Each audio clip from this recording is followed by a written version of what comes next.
one way to work. So I've had 3 flat tires in the last month and a half. And she's been saving up to fix that. Wait until you see what she spent the money on instead. You're watching your local news leader.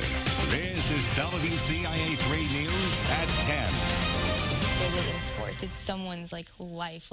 He has choked me until I've gone to sleep before. The former girlfriend of an Illini football player says he beat, choked, and abused her several times. Good evening, I'm Paul Cicchini. And I'm Jessica Coons. Hannah Inman is coming forward making accusations against Lorraine Oladipo.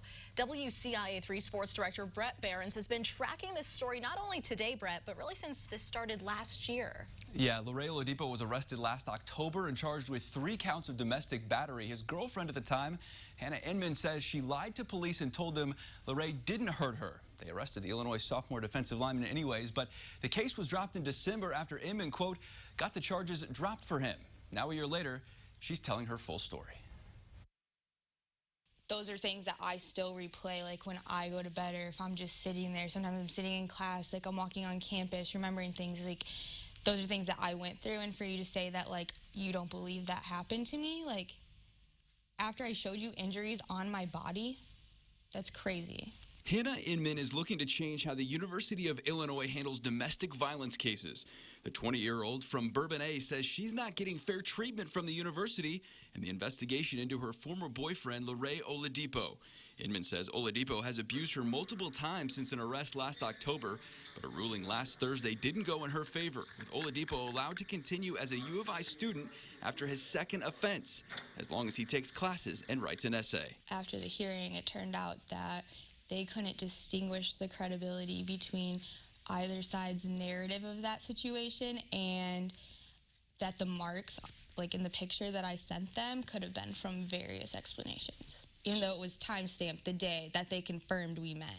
I mean, I want my, trauma to be acknowledged by them, and for them to, really think about how it would feel if it was one of their children or, one of their family members that went through this, and how they would feel sending their child to a university that their abuser was still on that campus. My mom is terrified. Inman says this case might have turned out differently if Oladipo wasn't an Illini athlete. There's no way that, a regular student would have been able to stay here with 2 past, allegations. And, those pictures are not just, oh, he, pushed me against a locker or, a wall. You know what I mean?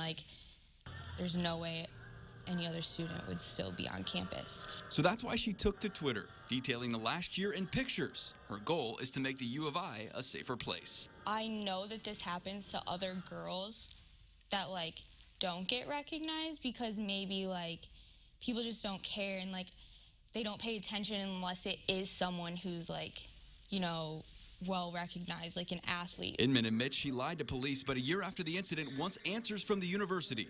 She has until Friday to write an appeal to keep the case open. The cops came and I panicked. I didn't know what to do. I'm so used to already protecting him because he'll be super lovey-dovey. He'll say oh, I messed up, I need to get help, and then I'm susceptible to that because I feel bad. I want him to get help. I want him to change, I don't want him to go to jail and then have more trauma and, be a worse person. That's not my intentions, which is why I still haven't gone to the cops and why I went to the university, because I trusted that, they would make the right decision. Oladipo missed 4 games last season after the arrest. He was suspended after 2 games this season for a violation of team rules. A U of I spokesperson says the second suspension was related to the first one after more information came to light. We reached out to the U of I for comment. They said this: we are aware of accusations involving football student athlete Lorraine Oladipo. Lorraine has been and remains suspended from all team activities. Pending final resolution of his case within the university's student discipline process, the University of Illinois Division of Intercollegiate Athletics takes allegations such as these very seriously. Now,